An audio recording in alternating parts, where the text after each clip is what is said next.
Hello students. तो आइए हम लोग शुरू करते हैं कार्यपत्रक 26। और ये कार्यपत्रक है सामाजिक विज्ञान विषय का, जो कि इतिहास का है। और इसमें हम लोग क्लास 9th के यूरोप में समाजवाद और रूसी क्रांति को पढ़ेंगे। तो कार्यपत्रक शुरू करने से पहले मैं आपको बता दूं कि इस चैनल पर आपके सिलेबस के बहुत सारी चीज़ें आने वाली हैं और ग्रामर और हिंदी व्याकरण को भी शुरू किया गया है। मैथ भी डाला जा रहा है, अंग्रेजी की कक्षाएं भी चल रही हैं। तो उन सभी वीडियो को भी आप देखें। और ये वीडियो अगर आपको पसंद आती है तो आप सब्सक्राइब करें और इसको अपने दोस्तों के बीच शेयर भी करें। तो चलिए शुरू करते हैं कि रूसी क्रांति भाग 4 में अब हमको क्या पढ़ना है। तो इससे पहले जो हम लोगों ने रूसी क्रांति के 3 भाग को पढ़ा है, उसमें हमने देखा है कि क्रांति लाने के लिए कौन कौन सी चीज़ें जिम्मेदार थीं, कौन कौन सी बातें जिम्मेदार थी, रूस में क्रांति क्यों आई, जिसमें कि हमने 1914 का पहला विश्व युद्ध देखा।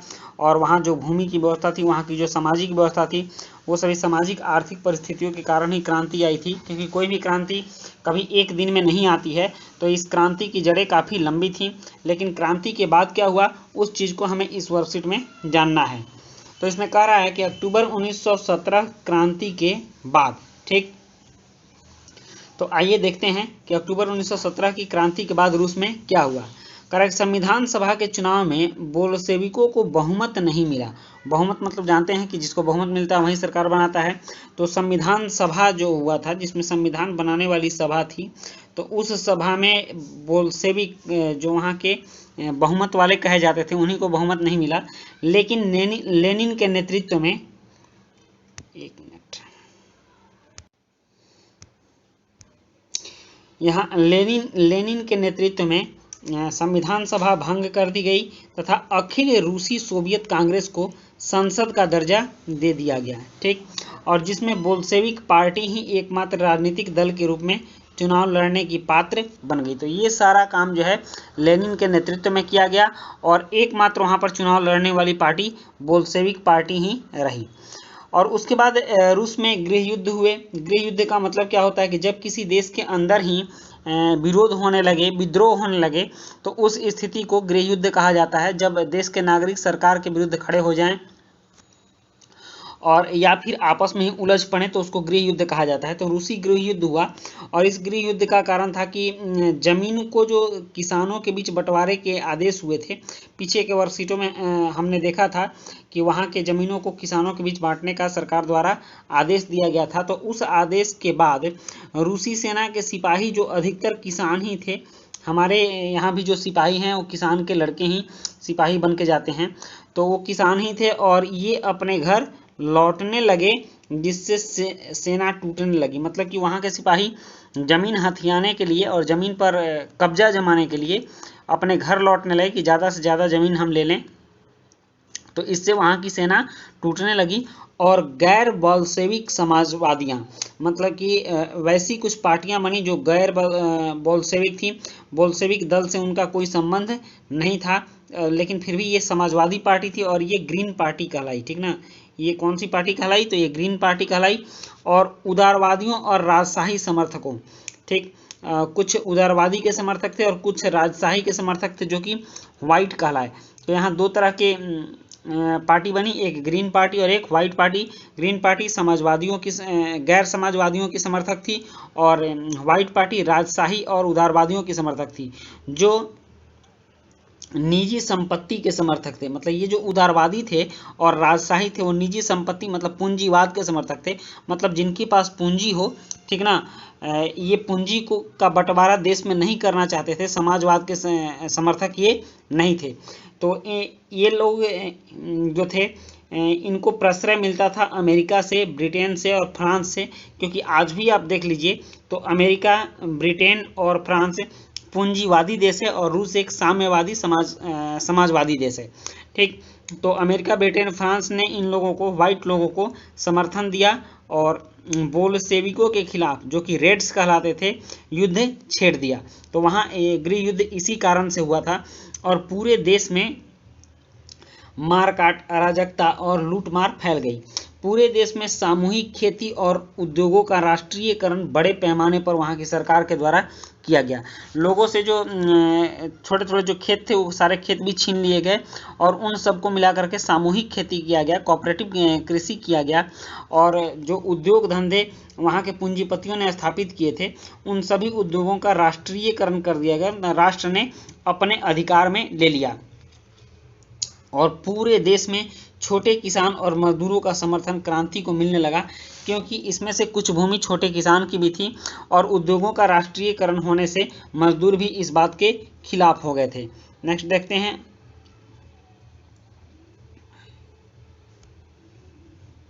क्रांति के बाद बड़े कदम। क्रांति के बाद क्या हुआ, सरकार ने बड़े बड़े कदम उठाए गिरती अर्थव्यवस्था को संभालने। जब क्रांति हुई थी तब वहाँ उत्पादन ठप हो गया था और खेती भी एक तरह से बंद हो चली थी, तो वहाँ की अर्थव्यवस्था गिरने लगी और उत्पादन कम हो गया, जीडीपी कम हो गया। तो विकास सुनिश्चित करने के लिए, गिरती अर्थव्यवस्था को संभालने और विकास सुनिश्चित करने के लिए बड़े पैमाने पर केंद्रीकृत आर्थिक नीतियां और योजनाएं बनाई गई। केंद्रीकृत का मतलब होता है वो सेंट्रलाइज थी, सारा का सारा सेंटर से ही बनती थी और सेंटर को ध्यान में रखते हुए ही सारी नीतियां बनती थी, जिनमें पंचवर्षीय योजनाएं बनाना। हमारे देश में भी पहले पंचवर्षीय योजना चलती थी और आप लोग कमेंट बॉक्स में ये बताएंगे कि पंचवर्षीय योजना बन करके अब नई कौन सी योजना हमारे देश में चल रही है।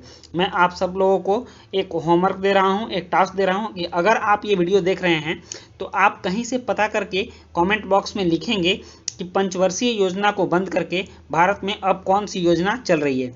तो इस तरह की पंचवर्षीय योजना रूस में भी शुरू की गई और इस पंचवर्षीय योजना का मतलब होता है कि 5 वर्ष में जो हमें विकास करना है और विकास के लक्ष्य को हासिल करना है उसका एक खाका तैयार किया जाता है और पूरे 5 वर्ष में किस सेक्टर में हमें कितना पैसा खर्च करना है ये सारा आंकड़ा एकत्रित करके अपने लक्ष्य को प्राप्त करने की कोशिश पंचवर्षीय योजना में की जाती है। तो ये योजना हमारे यहाँ भी चलती थी, इसको बंद कर दिया गया है। इसके बदले में अब नई योजना चलाई जा रही है, उस नई योजना का नाम आप कमेंट बॉक्स में लिखेंगे। तो जिनमें पंचवर्षीय योजना बनाना सबसे महत्वपूर्ण नीति थी रूस की और विरोधियों को सख्ती से कुचल दिया गया। मतलब जो वहाँ पर गृह युद्ध को कर रहे थे, जो विद्रोह कर रहे थे, उन सबों को सरकार द्वारा सख्ती से कुचल दिया गया और लौह इस्पात मतलब लोहे का जो भी कारखाना था, परिवहन मतलब ट्रांसपोर्ट, मशीनरी उद्योगों भारी भारी मशीनों का जो कारखाना था, उन सबों पर विशेष ध्यान दिया गया। मतलब कि द्वितीय क्षेत्र सेवा क्षेत्र उद्योग वाले क्षेत्र पर बहुत ज़्यादा ध्यान दिया गया ताकि उत्पादन बढ़े और उत्पादन बढ़ने के साथ रूस की समृद्धि बढ़े। अब देखिए शिक्षा पर क्या बदलाव किया गया। कह रहा है कि शिक्षा को सभी प्रकार के विकास का आधार मानते हुए प्राथमिक शिक्षा से लेकर उच्च शिक्षा के साथ साथ व्यावसायिक शिक्षा मतलब कॉमर्शियल शिक्षा, जिसमें कि कुछ सीखा जाता है, कोई काम करने की ट्रेनिंग दी जाती है तो उसको व्यावसायिक शिक्षा कहते हैं, इसको कॉमर्शियल शिक्षा भी कहते हैं। तो व्यावसायिक शिक्षा पर बेहद ध्यान दिया गया और शिक्षा की व्यवस्था को नया किया गया, उसको सुधार किया गया। लेनिन ने अपने साम्यवादी विचारों को सभी तक पहुंचाने और अधिकारों और राष्ट्र के प्रति कर्तव्यों के प्रति जागरूक करने के लिए शिक्षा को अनिवार्य किया। मतलब कि सभी लोगों तक अपने विचार पहुंचाने और राष्ट्रों के प्रति क्या क्या कर्तव्य होना चाहिए, मूल कर्तव्य क्या होना चाहिए, तो इस मूल कर्तव्य का वर्णन हमारे संविधान में भी है। तो इस सभी के प्रति जागरूक करने के लिए जनता को शिक्षित होना अनिवार्य कर दिया और मजदूरों के लिए आवास और महिलाओं के लिए बालवाड़ी। बालवाड़ी का मतलब क्या होता है? बालवाड़ी का मतलब ये होता है कि ये उन महिलाओं के लिए होता है जो फैक्ट्रियों में काम करने जाती हैं और उनके बच्चे भी होते हैं। तो जब महिलाएं फैक्ट्रियों में काम करेंगी तो उनके बच्चे बालवाड़ी में रहेंगे। तो ये बालवाड़ी व्यवस्था कामकाजी महिलाओं के लिए होता है, जो कि रूस में लेनिन ने किया। और समान वेतन, यहाँ समान वेतन की चर्चा की गई है कि वहाँ महिलाओं को पुरुषों की अपेक्षा कम वेतन दिया जाता था, लेकिन लेनिन ने कहा कि जब महिलाएं बराबर काम करती हैं, काम के घंटे बराबर होते हैं, काम करने का दर बराबर होता है, तो पेमेंट का जो अधिकार है, उनका वेतन लेने का जो अधिकार है वो भी बराबर होना चाहिए। तो इसलिए उन्होंने वहाँ पे समान वेतन योजना का प्रावधान किया और महिलाओं को समान वेतन दिया। उसके बाद नेक्स्ट पॉइंट है, लेनिन के बाद शासन करने वाले स्टालिन ने और अधिक सख्ती से साम्यवादी विचारों को लागू किया, मतलब साम्यवादी विचार को और ज़्यादा सख्ती से स्टालिन ने लागू किया। और 1927 के बाद अकाल की स्थिति में नियंत्रित कीमतों के कारण किसानों और सरकारों के बीच टकराव हुए। 1927 के बाद जो अकाल पड़ा तो सरकार ने कीमत निश्चित कर दिया कि इस निश्चित कीमत से किसी भी वस्तु की कीमत न तो बढ़ेगी और ना ही घटेगी। तो इस निश्चित कीमत के कारण सरकार और किसानों के बीच टकराव हुआ और स्टालिन ने बड़े किसानों, जिसको कि कुलक कहा जाता था, पीछे के वर्कशीट में हमने पढ़ा है कि बड़े किसानों को रूस में कुलक कहा जाता था, से जमीनें छीन ली तथा छोटे किसानों से कृषि आधुनिकीकरण करने के नाम पर जमीनें इकट्ठा कर सामूहिक कृषि, जिसको कि कोल खोज कहा जाता है, ठीक ना, के रूप में विस्तृत खेती करने का आदेश दिया।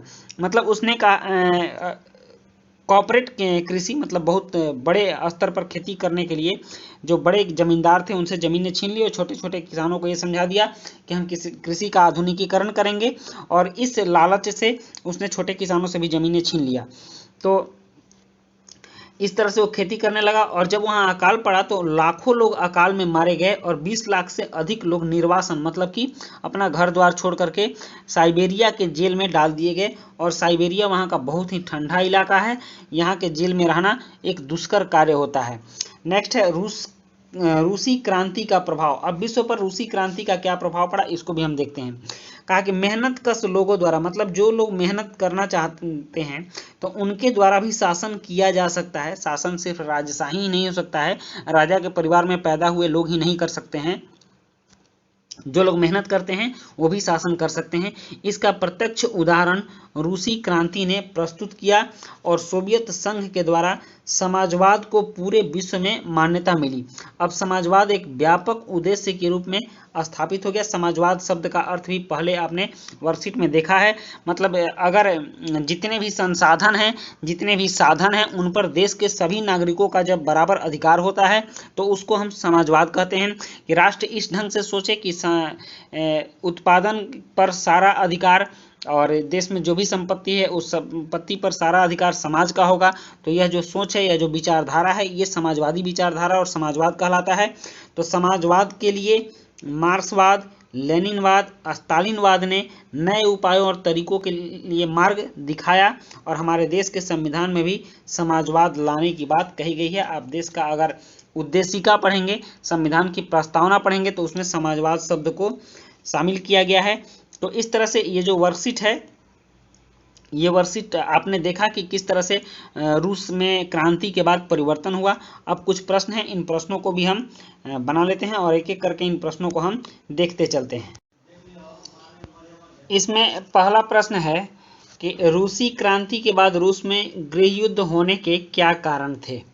तो इस प्रश्न का उत्तर है कि रूसी क्रांति के बाद रूस में गृह युद्ध जमीनों के बंटवारे को लेकर और समाजवादी पूंजीपति विचारधारा में मतभेद तथा राष्ट्रीयकरण की वजह से हुए। ये इस प्रश्न का उत्तर हुआ।